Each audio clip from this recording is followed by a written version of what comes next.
Where are the accused persons?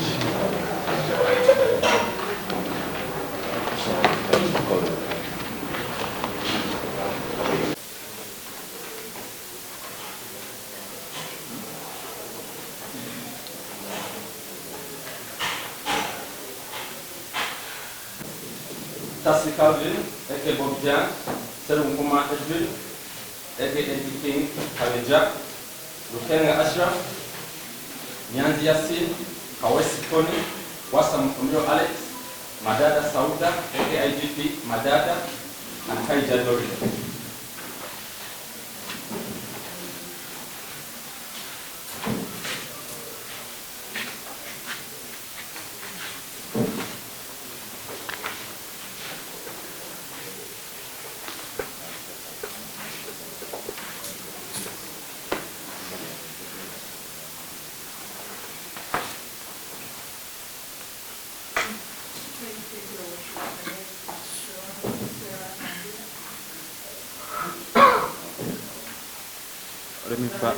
Let me first ascertain whether these accused persons are present in court. Then I'm going to get back to you. Let me do some roll call. Alias Bobi Giant, Serunkuma Edwin, alias Eddie King Kabeja,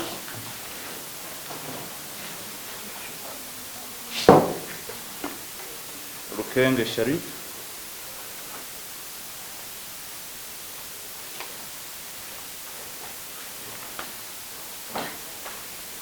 Nyanzi Yasin, Kawesi Tony, Waiswa Mufumbiro Alex. La Presa.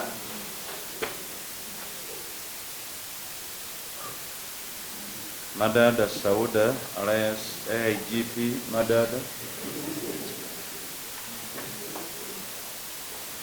Kaija Dorin.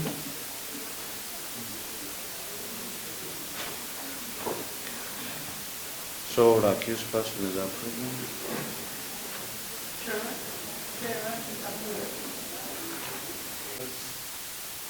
Land Uganda Alex.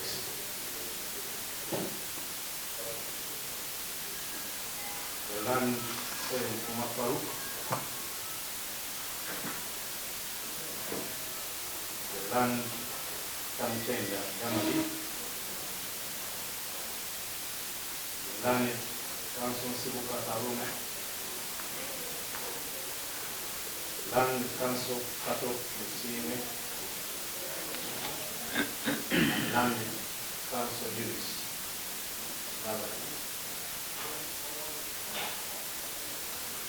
All joint council for the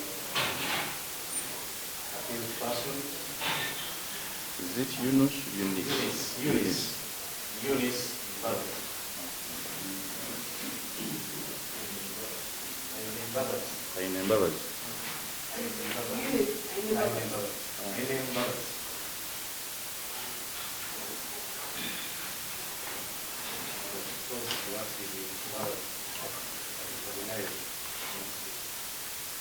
Your Honor, we also joint counsel here to the applicant in the application made for you this honor. We are ready to receive this word. Your Honor, procedurally, you are subject to this matter. Your Honor, for our prosecution, is going to come in what? In rejoinder, counsel is contended that when a matter of law is raised, then the court has to hear it and a decision has to be made by the same court. Pleader wamwe counsel muyizi yategeeza kooti ensonga eziziba nga zireeteddwa mu kooti kooti eba erina okuddamu ensonga ekwatagana n'amateeka kooti erina okuwuliriza ate era nesinzira kuwuliriza okunendoka esala naye kikusazaamu obusaza emibeera ewulirizeganya kooti eba erina okuwuliriza nekola okusalawo wabula sikugenda maaso okusalamu busazi ebyewulidde olwakuba nti biri mu kooti ekyamu.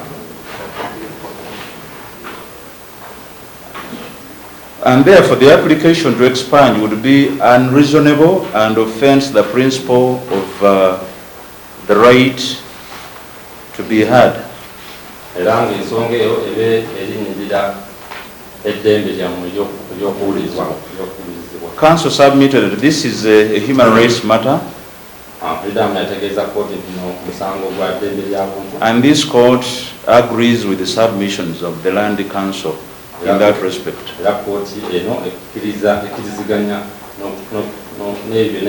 But the court record and the basis of this application cannot therefore be expunged, as it would imply doing away with the same record upon which this ruling has to come from. Era nti kooti tesobola kuva ku ekyo okusaba kuno okweyimiriziddwa tesobola kusazaamu ewulidde kubanga kwelina okusinzira tesobola kusazaamu ebyo beewulidde okusinziira okuwa ensala yaayo. Bail is indeed a matter of right provided for under Article 23(6)(b) of the Constitution, including the provisions relating to mandatory bail under Section 76 of the MCA. This court has therefore listened to the submissions of both the defense and the prosecution.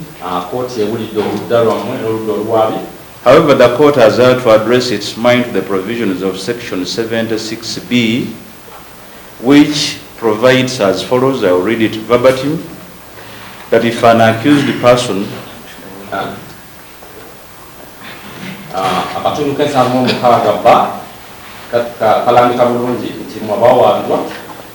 has been remanded in custody. This is not about them necessarily, about but generally an accused person.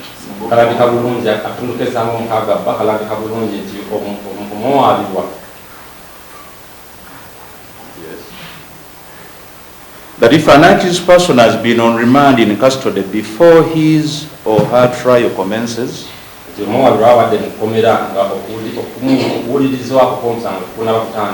the magistrate before whom the accused person first appears,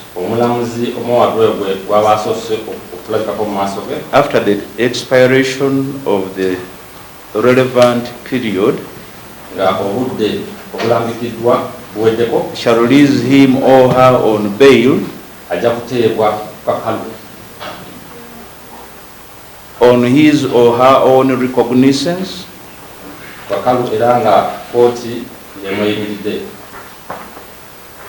that he or she is accused of an offense referred to in section 75(1) and specifically section 75(2)(1)(j, which provides as follows.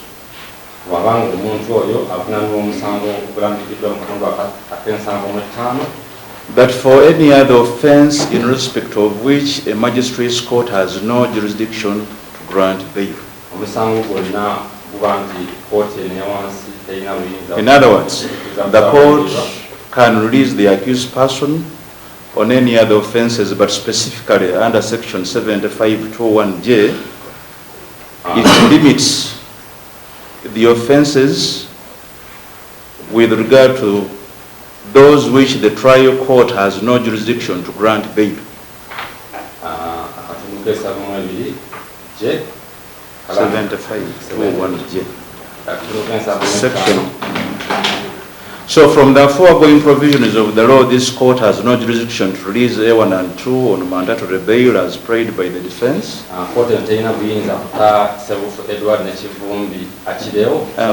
And the application is accordingly dismissed.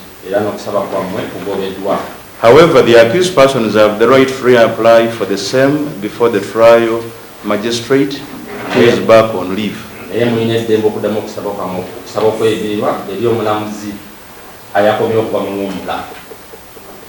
I so order.